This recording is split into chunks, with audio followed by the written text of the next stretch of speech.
మన సంస్కారం చెప్తుంది కుటుంబం ఎలాంటిదో, మనం మాట్లాడే మాటలు చెప్తాయి స్వభావం ఎలాంటిదో, మనం చేసే వాదన చెప్తుంది జ్ఞానం ఎంతుందో, మనం చూసే చూపు చెప్తుంది ఉద్దేశం ఏమిటో, మన వినయం చెప్తుంది నేర్పిన విద్య ఎలాంటిదో. మంచితనం అందరిలో ఉండదు, అందరికీ నచ్చదు. మంచితనానికి నిందలు ఎక్కువ, నమ్మకం తక్కువ. అందుకేనేమో అనుమానం ఎక్కువ, అభిమానం తక్కువ. అవసరం తీరాక మాట తీరే కాదు, మనిషి తీరు కూడా మారిపోతుంది. మన పట్ల ఇన్నాళ్ళు దగ్గరగా ఉన్న మనిషి అంతలోనే ఎంతో దూరంలో కనిపిస్తారు.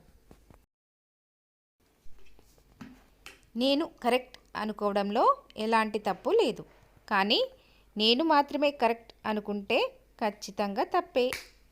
Please subscribe to my channel. Thank you for watching.